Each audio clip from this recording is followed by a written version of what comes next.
My name is Priyali Rajagopal, and I am an associate professor of marketing at the Brint College of Business here at UNT. Welcome. I'm going to take a few minutes to talk to you about research that I do here at UNT and give you a little bit of a snapshot into what research means to me and why I think it is so important that undergraduates come in and engage in research early on.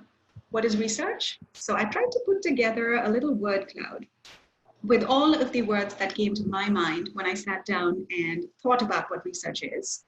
A few of these are especially meaningful to me. So what is research? Well, research is a process.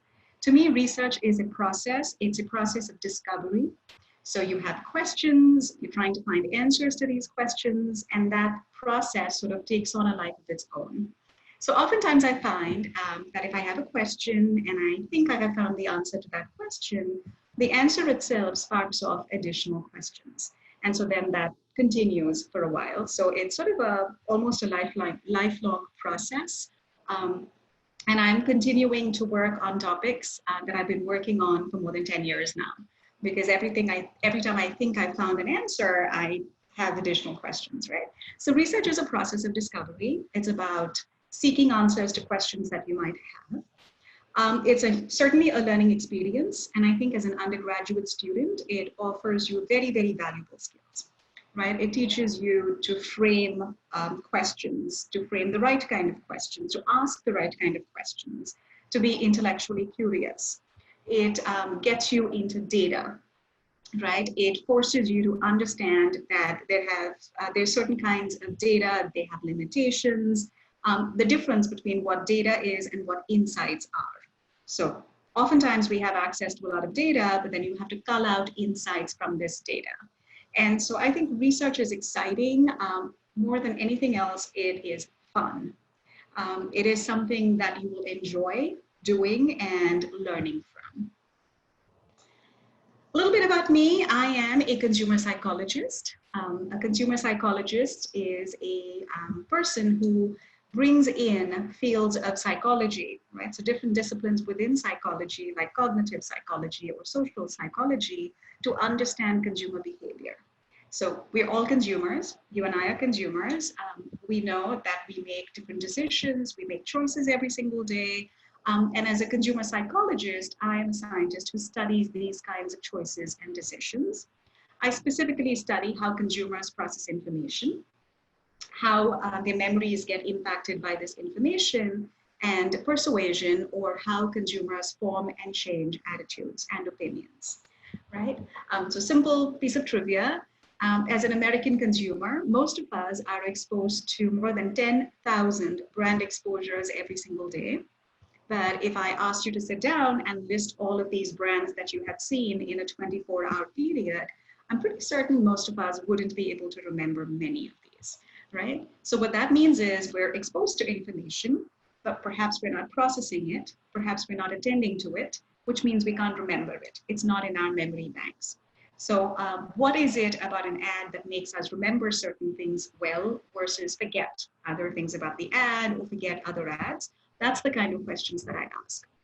Two simple examples up here in terms of what consumer psychology is all about. The example with the Dove soap is a pretty familiar example, I would think. As consumers, we're very accustomed to seeing marketers have prices that end in 99, right? So $9.99 for a pack of, Dove soaps. And always leads to this question, well, why $9.99? Why not just $10 even? It's so much easier if it was $10. And I think most of us have some intuition in terms of the $9.99 does something to our perceptions, makes it seem cheaper somehow, but we don't oftentimes know exactly why. Well, consumer psychology research suggests that this is because of the way we process price information. So when we process price information, there's something called the left digit effect, which means we sort of anchor or focus a whole lot more on the dollar amount, and we do not focus as much on the cents, right? So it's $9.99, and rationally we all understand it is closer to 10, right? It's only 1 cent short of $10, But mentally, when we process that information, especially when we're standing in a grocery store and making these kinds of choices and decisions, mentally we're thinking it's 9 and change. And so 9 and change is not quite 10. So it does seem cheaper for that reason, but you do need that psychological insight into why does it seem cheaper, right? A different example, store layouts. So if you've gone shopping to any grocery store, one thing you will notice is the layout. Where do they stock what kind of items is very, very carefully thought out. There is a logic, there is an underlying rationale to every single choice that these stores and marketers make.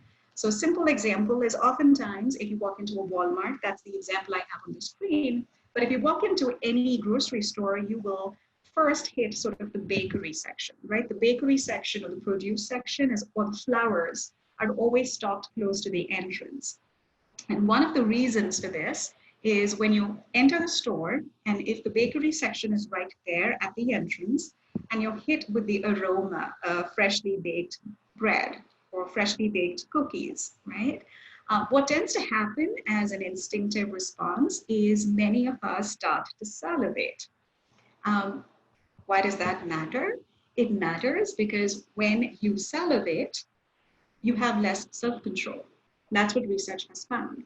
So when we salivate, we simply do not have adequate self-control. You're using up self-control resources, which means as you make your way through the aisles in the store, you're more likely to buy impulse products. You're more likely to give in to your impulses and shop more than you had perhaps planned to.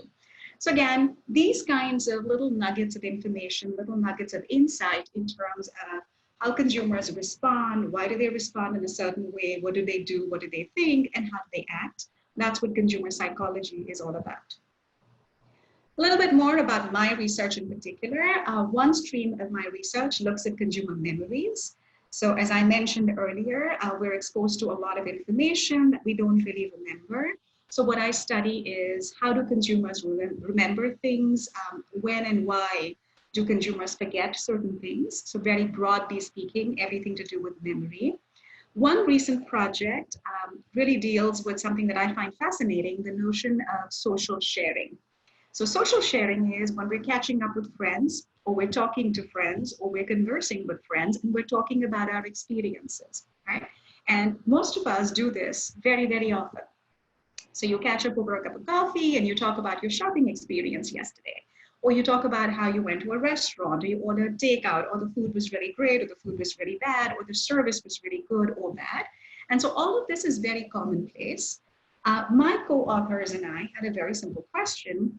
When we engage in these kinds of social sharing conversations, what happens to our memories for the experiences we share? So if I sit down and I talk to a very close friend of mine about dinner I had at a restaurant yesterday, does my memory for that actual experience become better, become worse, or does it show no change at all? And if you sit down and think about this, the intuition is the more you talk about something, the more you are sort of rehearsing it, the more you are retelling it, the more you should be able to remember it, right? Because you're saying it again and again. Counterintuitively, what we found is if you share your experiences with close friends, you actually forget those experiences more, right? So it leads to forgetting. So sharing leads to forgetting. And we found this across several different studies that we ran. We had respondents imagine themselves in a shopping situation. We had them engage in a virtual reality experience.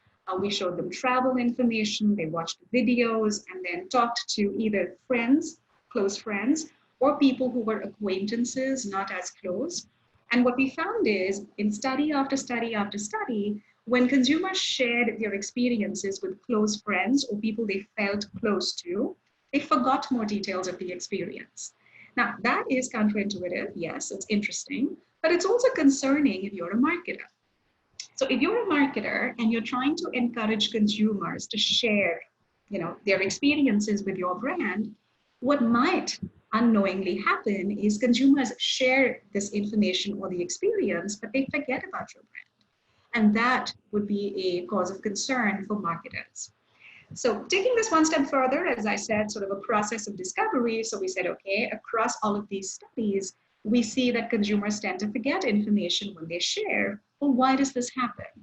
And so thinking about why does this happen led us to the Google effect, right? The Google effect is an effect that has been well showcased, and it really deals with how our brains and our cognitive functioning, and specifically our memories, have been impacted by our constant and frequent interactions with technology.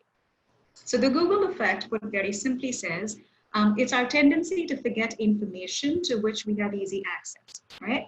So you can Google anything pretty much. And so why do you need to remember anything when Google does that for you?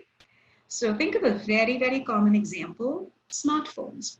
All of us have smartphones, all of us have cell phones for the most part. Telephone numbers. How many of us remember phone numbers anymore, right? There used to be a time when we would remember important phone numbers for all of our close friends and family members. Well, today we don't. I don't need to because I have it all programmed on my phone. And as long as I have easy access to my phone, I don't really need to remember these numbers anymore. So that's the Google effect. I can forget because I know I have something that will remember for me.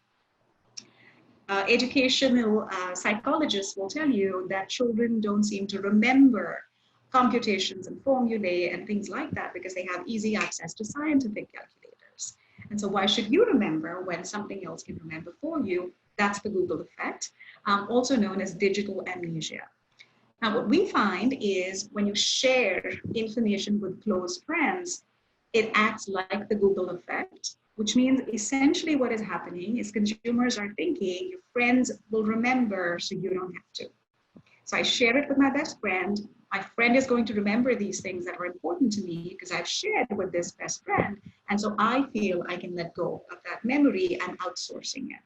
Right? And so that's the reason we find that it only works when you share with close, trusted friends and partners because you trust them to remember the information.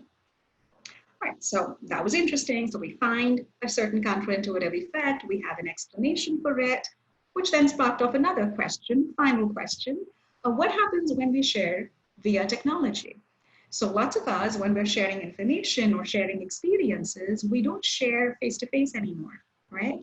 We tweet it, we share it on Facebook, we Instagram it, and so we definitely do share experiences, but we're sharing via social media or technological platforms. And so our next question was, okay, so when you share via a technological platform, you're still sharing what happens to memories for this experience. And what we find is the answer is that it depends.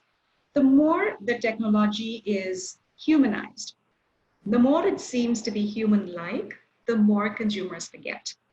And so when you think about humanized, think a simple example like smart speakers, right? Smart speakers rely on verbal interaction, just like you would with friends, right? So it's very social in nature because you're talking to, let's say, Amazon's Alexa or Google Home. You're calling it by a name. So it has a name, Alexa. It is a gender-specific name. The tone that is used by the smart speaker is gender specific. And so I have an Amazon Alexa at home. I call her Alexa. I refer to her as, somebody like a person. And so I talk to Alexa. I tell Alexa to remember things for me. I share things with Alexa. I share my grocery list, my shopping list.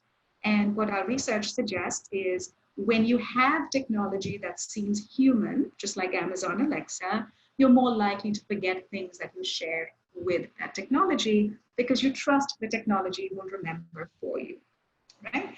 So just sort of a series of studies that led us to this finding that consumer memory is impacted when you share information.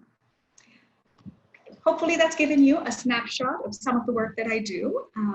Conclusion, engage in research early and often. So jump into research as soon as you can. Oftentimes, I have undergraduate students tell me they regret not starting research earlier and that they were very apprehensive when they joined UNT. They were worried that they wouldn't have a good enough idea. They didn't know where to look for ideas. They didn't know if faculty members would be willing to work with them or engage with them. And so listening to these experiences makes me believe even more strongly that it is absolutely essential that you undertake research as soon as you can. Try out different ideas, right? Try out different domains. Look at the world around you. Anything that sparks your curiosity that you wonder about, you can research. And so reach out to faculty members at UNT. I am confident that every single faculty member will be willing to help you, work with you, mentor you on research. That's something that I think we take a lot of pride in, and we love to work with undergraduate students. I have worked with undergraduate students all through my career. Just last semester, I chaired an honors thesis by an undergrad student, not necessarily related to my area of research interest, but something that was fascinating nonetheless. And so definitely reach out, engage with faculty, ask, and importantly, have fun. Research is all about discovery, but it's also about loads of fun. So make it as much fun as you can. I think it genuinely will enrich your UNT experience. Welcome to UNT. I look forward to seeing you on campus, whenever that may be. But in the meantime, stay safe, be well, and thank you very much.